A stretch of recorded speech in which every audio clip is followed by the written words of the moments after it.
So I think it's really important for you as a student to know exactly where these ideas come from that I'm going to be teaching you in this mini course. And the best way that I can do that is actually to explain a little bit more about me and my own experiences learning Spanish as a second language.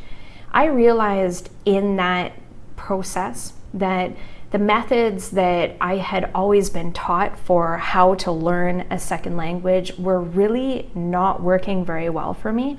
And in fact, they were keeping me at a very low level of the language that made it difficult to be able to even ask for directions or communicate very simple things in a confident way. So my language learning started back in high school. I had the opportunity to study Spanish, and I studied it for 5 years. And during that time, we managed to learn the present tense, the past tense, a whole bunch of grammar, and some really textbook-like words that I really rarely ever use in everyday life. So, needless to say, when I got out of high school after 5 years of Spanish, I wasn't able to communicate anything. And I don't think that that's a very good way of educating someone on languages if that's the type of result that they get. I became more interested in learning the language as I started to travel more in Latin America and South America, which of course is a Spanish-speaking zone. And initially I had learned it only for the reason of traveling, and I only wanted to have a kind of basic level that would help me to get around a little bit easier.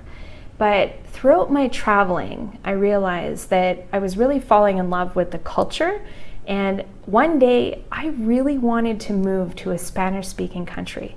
There was a moment where I said, Amy, your Spanish sucks. I know you've been studying it for 10 years, but holy, you need to learn this language. It's not optional.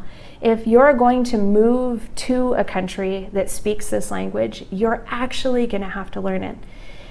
And I struggled for about 2 years after that, trying to do exercises and drills and more grammar and more memorization of words. And my level really didn't increase at all. I continued to be a beginner, and I had been a beginner for close to 14 years. Seriously, 14 years as a beginner. I couldn't have a conversation with somebody, not even a short one. I could barely understand directions when I was traveling. I felt like I hadn't learned anything during that period of time.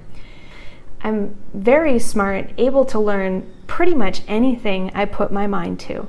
But learning languages was definitely one of the hardest things that I ever had to learn. And it wasn't really that I wasn't able to learn the language, it was actually the way I was trying to learn wasn't focusing on listening and speaking, which is why it continued to be difficult for me.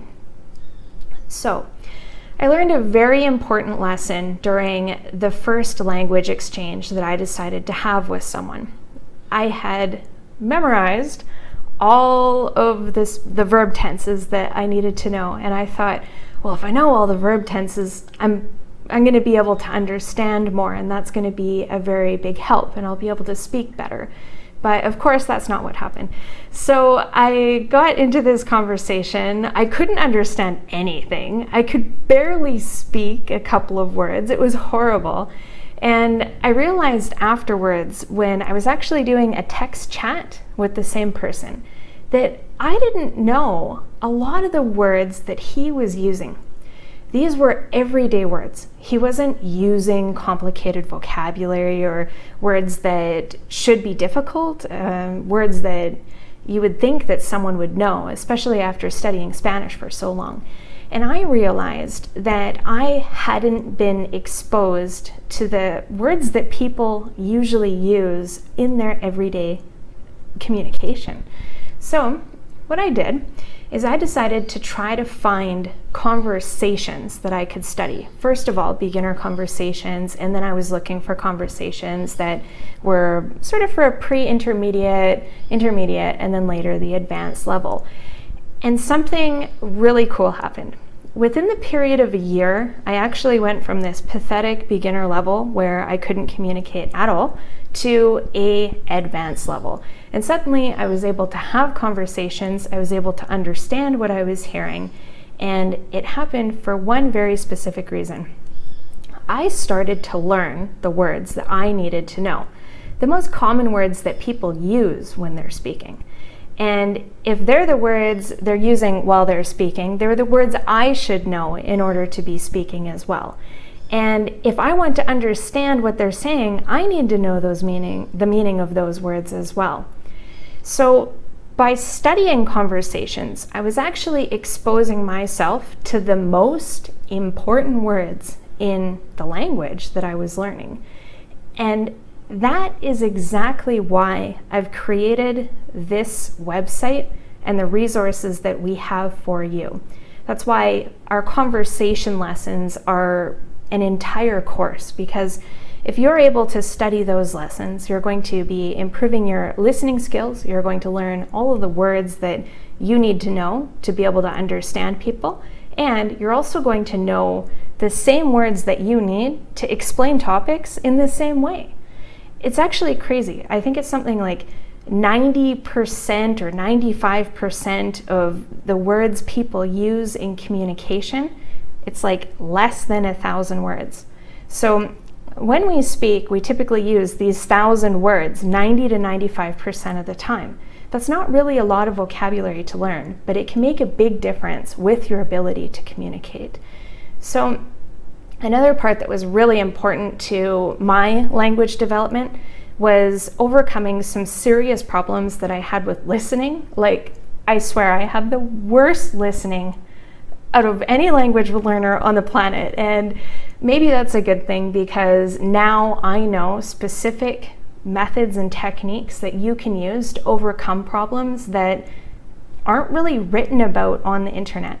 I've done research trying to figure out how to listen better, and I can tell you the advice out there is terrible. Absolutely terrible. People will tell you to just listen more. Listening more isn't going to do anything. If your ears don't hear something that it should be hearing, listening to new audio isn't going to help you.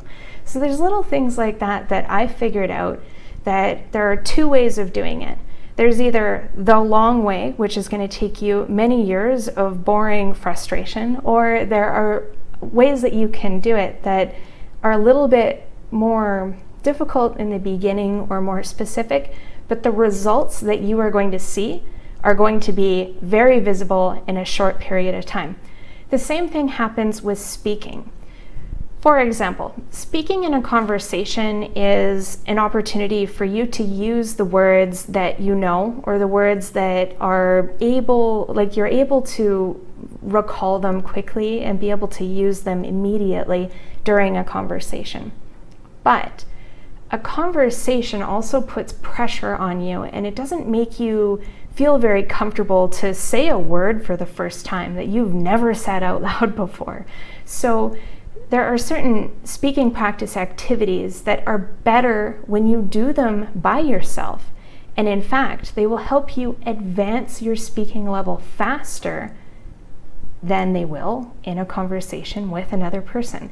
These are the types of things that I teach my students, and you are going to see a sample of this in the mini course and be able to experience the results of these techniques for yourself. So anyway, that's a little bit about me, and I hope that that explanation makes you realize that my techniques are not something I read in a book or something that I've seen someone else do and I'm just copying them. I actually have built our courses and the activities based on helping students to develop the skills that they need to be able to speak with real people in real life. I want you to be able to have a thought in your head and be able to explain it in English. Repeating what you hear isn't going to help you think. Our activities will make you think and communicate those thoughts in English. And that's what's different about them. So when you get a chance, reply to one of my emails that I send you and tell me about your story. I really like to hear from our students. and enjoy the course.